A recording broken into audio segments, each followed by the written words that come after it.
Before we begin, just a quick note. This video doesn't use horror footage or jump scares. Instead, I've kept it simple.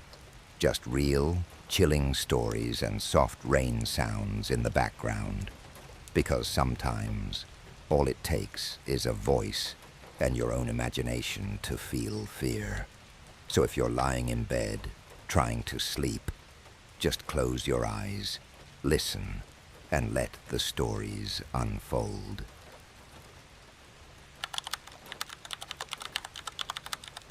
This happened to me in 2019, when I had just turned 17. My parents had gone to a wedding out of town, and for the first time, they trusted me to stay home alone for 2 nights. I was excited about the freedom, pizza, Netflix, and no one to yell at me for sleeping late. The first night was nothing special. I stayed up watching old horror movies. Ironically, it was raining outside, light drizzle tapping the windows. Around midnight, I went to bed and fell asleep fast. But the second night, something was off from the very beginning. Around 7 p.m., I was in the kitchen heating leftovers when I heard the front door rattle. It wasn't a knock. It was more like someone trying the handle. Slowly. My stomach dropped. I turned off the microwave and waited. The sound stopped after a few seconds. I peeked out through the peephole. No one was there. I convinced myself it was the wind. Maybe the rain loosened the latch. I deadbolted the door anyway, just to be safe. At around 10 p.m., I was brushing my teeth. The bathroom is at the end of the hallway, and across from it is a linen closet. As I was rinsing my mouth, I heard a whisper. Not from inside the bathroom, but from behind the bathroom door. A voice like someone trying to say something through clenched teeth. I froze. I turned off the faucet and waited. Silence. Then it whispered again. I know you're in there. I stood there frozen, toothbrush still in my hand, mouth half open, heart hammering like a drum in my ears. I know you're in there. The voice had come from the hallway, but it wasn't loud. It wasn't shouting. It was quiet, intentional, like someone didn't want to wake the house but wanted me to hear them. I took a slow step toward the door and pressed my ear against it. Nothing. And then the doorknob twitched. Not twisted, just twitched, like someone was holding it gently, barely moving it. Testing. My heart dropped to my stomach. I took 2 steps back and locked the bathroom door, shaking. There was no reason for anyone to be inside. I had locked the front door. Every window was shut because of the rain. I started going through every possible explanation. Maybe a prank. Maybe a neighbor's voice from outside. Maybe I imagined it. Then I remembered. I had a motion sensor camera in the hallway, facing the front door. It was part of a cheap home security system my dad had installed years ago. It wasn't very high-tech, but it automatically recorded a 10-second clip whenever it detected movement. My phone was in the bedroom. I grabbed it and opened the security app. There was a new clip from 8:42 p.m., exactly 15 minutes earlier. I tapped on it. The video started with an empty hallway. Then, about 3 seconds in, a tall figure slowly leaned into view just outside the bathroom.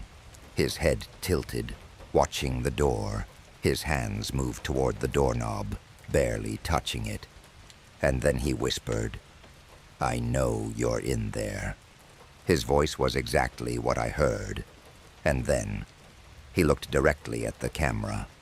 The clip ended. I froze. The way he looked into the camera, it didn't feel accidental. His eyes didn't just glance at it. He knew. It was like he was staring straight into mine. I could feel his gaze through the screen. I didn't know what to do. I was alone.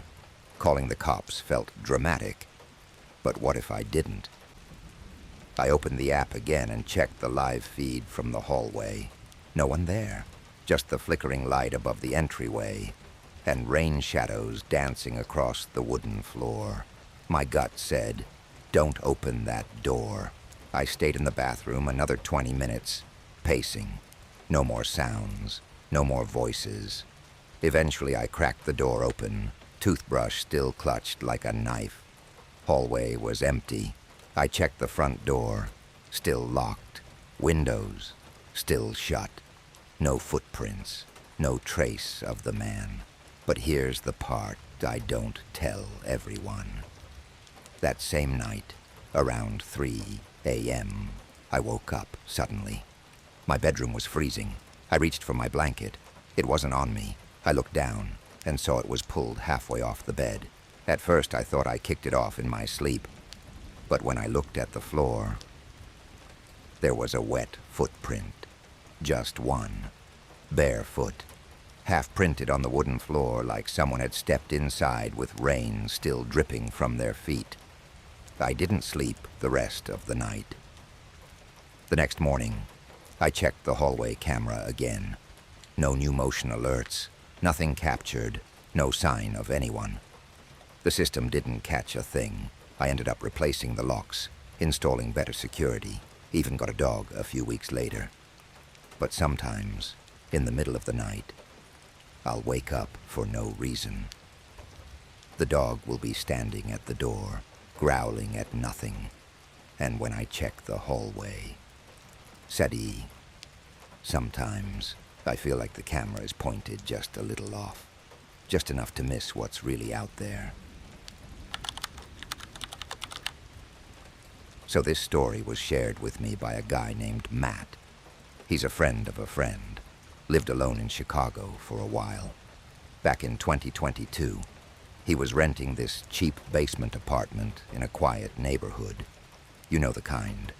Half below street level. Small high-up windows. Old creaky pipes. But it was cheap, and he needed cheap. Everything was fine for the first few months, but then small things started happening. Things he kept brushing off. Like he'd hear footsteps upstairs, even though the unit above him was empty at the time. Or his keys would vanish from the kitchen counter and show up on the bathroom sink. Weird stuff. But he thought he was just sleep-deprived. Then one night, around 2:30 a.m., he woke up to the sound of someone breathing. Not like snoring or outside traffic. This was close. Like in the room close. He sat up in bed and just listened. It stopped. He figured maybe it was just the radiator or some pipe. So he laid back down. But as soon as he closed his eyes, he heard footsteps. Slow. Creaking. Coming from the corner of his bedroom, near his closet. He flicked on his lamp. Nothing there. But the closet door was slightly open. He swore he'd closed it earlier. So he got up, walked over, opened it all the way. Nothing. Just clothes and some storage boxes. He even checked behind the hanging jackets. He shook it off, closed the closet, and went back to bed. Now here's where it gets messed up. At 3:12 a.m., he wakes up again, but this time to the sound of a man whispering. He says it was low, shaky, and coming from the wall behind his headboard, like the guy was literally on the other side of the wall, whispering right into his ear. He jumped out of bed and pressed his ear to the wall, and swear to God. He heard breathing again, followed by the softest whisper. "You moved the key." That's all it said. He backed away, grabbed his phone, and started filming. But nothing happened. No voices, no sounds. The room was quiet again. He didn't sleep the rest of the night. The next morning, Matt barely made it to work. He kept thinking about that whisper. "You moved the key." What key? He had no clue. That night, he came home, dead tired. Left all the lights on. Even slept with the hallway light laking under his bedroom door. But at exactly 3:12 a.m., something new happened. His bedroom light, which was on, flickered once, then died. The hallway light, too. Everything went dark. He grabbed his phone, flashlight on, scanning the room, empty. Until he noticed the closet door was open again. Only this time, wide open. And inside, The storage boxes were all pushed to the side, and the floorboards looked disturbed, like something had been dragged underneath. He slowly crouched down, reached toward the loose board, and when he touched it, it shifted. Matt lifted the board and found something stuffed inside. A rusted old key, wrapped in an oily rag, and a photo. The photo was of a man, standing right in that same bedroom. His face, blank, like it had been scratched out or distorted. But the date printed on the photo said 2003, nearly 20 years earlier. On the back of the photo, written in faded red ink, were the words, "He doesn't like being locked out." Matt's heart had dropped. He didn't sleep at all, just sat in his living room with the lights on, key on the table, watching the hallway like a hawk. But around 4 a.m., something even worse happened. He heard a click. It was his bathroom door unlatching on its own. Then, footsteps. Not normal ones. These were wet, like someone dragging themselves across the floor. He turned toward the hallway, and that's when he saw it. A tall, dripping man standing halfway out of the bathroom. His skin was grayish, stretched, like it didn't quite fit.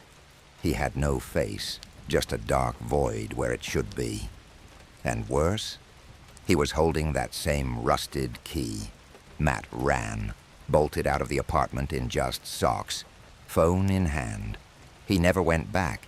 He moved in with his cousin the next day, and last I heard, the basement apartment was up for rent again. But apparently, every new tenant ends up complaining about one thing: the whispering behind the walls. This story was shared by a woman named Clara, who used to live in a small rental house on the edge of Vermont. It was one of those lonely properties surrounded by woods. Peaceful in the day, terrifying at night. Her boyfriend had gone out of town for the weekend, and she was home alone. It was a Friday night, raining lightly, and she was curled up on the couch watching reruns of The X-Files. Around 11:30 p.m., she heard something that made her mute the TV. Knocking, but not on the door. It was coming from under the floorboards, like a dull, deliberate tap, tap, tap. She stood up and listened. Nothing. She shrugged it off, thinking maybe it was the old plumbing reacting to the cold. An hour later, she went to bed. Her bedroom had one of those narrow windows up high on the wall, and just outside that window was the front porch, so anyone standing on the porch could see directly into her room. As she was drifting off, she thought she saw movement in the window, just a quick blur. She grabbed her phone, turned on the flashlight, and scanned the porch from her bed. No one. But the next morning, when she opened the front door to grab the mail, she noticed something disturbing. Wet handprints on the porch railing, and mud, like someone had been crouching there. She told herself it could have been a delivery guy or something, until she looked under the porch. There, in the mud, were drag marks, and a deep spot where someone had clearly been lying down. Clara didn't tell anyone. She tried to convince herself it was nothing. Maybe a raccoon, maybe some bored teenager playing a prank. But something inside her felt wrong, like a knot sitting in her chest all day. That night the rain was heavier. Wind thudded against the window panes. She locked all doors, closed every curtain, and kept the hallway light on. At around 2:13 a.m., she heard it again. The knock. This time, it was on the bedroom wall. 3 slow, muffled thuds, like knuckles hitting from inside the wall. She froze in bed, heart pounding so loudly she could hear it over the storm. Then, a second later, her phone buzzed. It was a text from an unknown number. Stop moving. That was it. No name, no context, just those 2 words. She nearly dropped the phone. Every part of her brain screamed run, but her body wouldn't move. Suddenly, the closet door creaked open. Just an inch, just enough to hear it. She bolted, grabbed her keys, didn't even put on shoes, and ran out the front door into the rain, straight to her car. As she pulled out of the driveway, headlights swept across the porch, and she saw him, a man, thin, pale, shirtless, lying flat under the porch on his side, watching her through the cracks between the floorboards. She reported it to the police, who did a full sweep of the house. What they found was beyond disturbing. The crawl space under the porch had blankets, water bottles, and an old cell phone with no SIM card, probably used on Wi-Fi to message her. The handprints matched. They believed he had been living there for over a week, quietly waiting for the right moment to enter. They never caught him. And Clara? She moved out 2 days later. She never sleeps without a heavy dresser in front of the door now. This story was told to me by a close friend named Liam, who lived alone in a quiet neighborhood in upstate New York. He was the kind of guy who enjoyed solitude, books, rain, jazz music, no drama, no noise. One night in early October, a storm rolled in heavy. Rain pounded the roof and thunder cracked every few minutes like the sky itself was tearing. Liam loved it. He made a cup of tea, turned off the lights, and sat by the window watching water trickle down the glass. Around 1 a.m., just as he was about to head to bed, he heard it. A voice, faint, carried by the rain, almost like a whisper. It said, "Liam, come outside." He froze. He thought maybe it was the wind messing with his ears. But then it came again. Clearer this time, like someone was right outside the window. "Come outside, Liam." Same soft, pleading voice. Not aggressive, not angry, just wrong. He got up slowly and pulled back the curtain. There was no one there. The street was empty. No cars, no people. Just rain falling in sheets across the lawn. He opened the window an inch, listening. Nothing. He thought maybe a neighbor was yelling from their porch or driveway. Maybe someone needed help. So he grabbed a flashlight and stepped outside, barefoot on the wet wood of his porch. The voice came again. "Liam, I'm waiting." This time, it wasn't coming from the street. It was coming from beneath the porch. He turned the light downward, slowly crouching. The beam caught wet leaves, a pipe, and something else. Something curled up, unmoving. He thought it was an animal at first. But as the rain shifted and his flashlight caught a better angle, he saw it more clearly. It was a person, naked, hair plastered to their face, lying in the mud, their head tilted at an unnatural angle. And they were smiling. They didn't blink, didn't move, just lay there, eyes locked on him, smile frozen like it had been carved onto their face. Liam stumbled backward, dropped the flashlight, and ran inside, locked the door. He wanted to call the cops, but when he looked out again, the person was gone. Nothing but mud and handprints where they had been. And then he heard his own voice, outside the window. "Liam, open the door."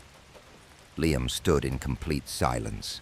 The only sound was the rain smacking the glass, and that voice, his own voice, calling from outside.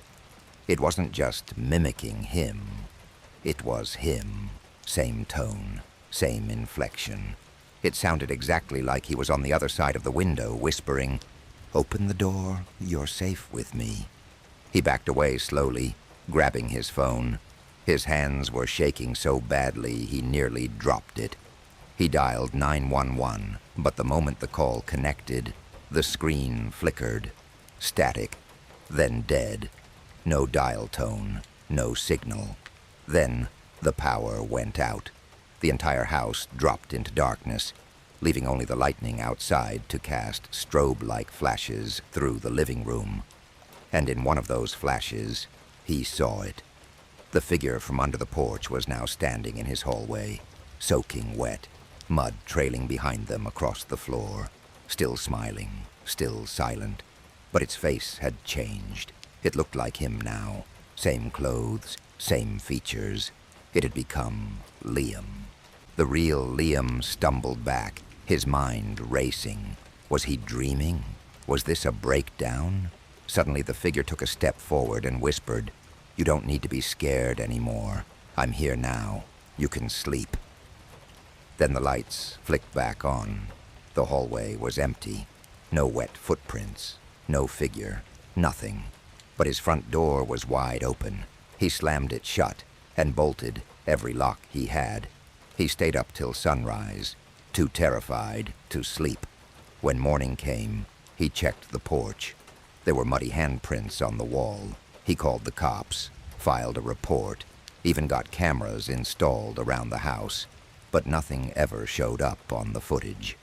And since that night, Liam says sometimes, when it rains hard enough, he hears that voice again, his own, outside the window. And it always says the same thing. "Let me in. I'm cold out here." This story came from my cousin Daniel, who was house-sitting for a family friend in a small town in Vermont. The house was old, creaky, a classic 2-story Victorian home with a wraparound porch and a basement door located inside the kitchen floor, like one of those storm cellars, but indoors. The family that owned the house told him not to worry about the basement. "Just keep it locked. We haven't used it in years," they said casually before leaving for a 2-week trip. But on the third night, while it was pouring rain outside and the wind howled against the windows, Daniel heard knocking. Not from the front door, not from the back, but from beneath him. He froze, standing barefoot in the kitchen, looking down at the wooden trap door that led to the basement. Knock, knock, knock. 3 slow, deliberate knocks. Then silence. He brushed it off as the house settling. Old wood, temperature changes, whatever excuse his brain could throw at him. But the next night, it happened again. Same time, same pattern. Knock, knock, knock. This time, he crouched down and pressed his ear against the wood. What he heard chilled him. A faint, muffled voice, high-pitched, soft, almost childlike, saying, "Is someone there?" He leapt up and backed away. There wasn't supposed to be anyone in that basement. No way in from the outside. The owners had sealed the storm doors years ago. Daniel called the family immediately. They were confused. "There shouldn't be anything down there. We had it boarded up years ago. Maybe it's rats." But rats don't knock or whisper. That night, he pushed the kitchen table over the trap door and sat there until sunrise. But on the 5th night, the knocking came again. This time, it was faster. Knock, knock, knock, knock, knock. And then a voice. Louder this time. "Please, I'm cold. Let me out." He stood there, heart pounding, unsure whether to run or grab something to defend himself. Then the latch jiggled from underneath. Someone, or something, was trying to come out. Daniel did what any sane person would do. He called the police. When they arrived, it was still raining. The 2 officers looked at him like he was crazy until one of them crouched near the kitchen trap door. "Do you hear that?" the younger officer asked. The older one nodded. There it was again. Soft crying, muffled, faint, like it was coming from beneath several feet of concrete. They pried open the latch with a crowbar. The door creaked open, revealing nothing but steep, rotting stairs that disappeared into pitch blackness. They aimed their flashlights down. There was no one, just dust, cobwebs, and a thick, musty smell that hit Daniel like a wall. But one of the officers looked uneasy.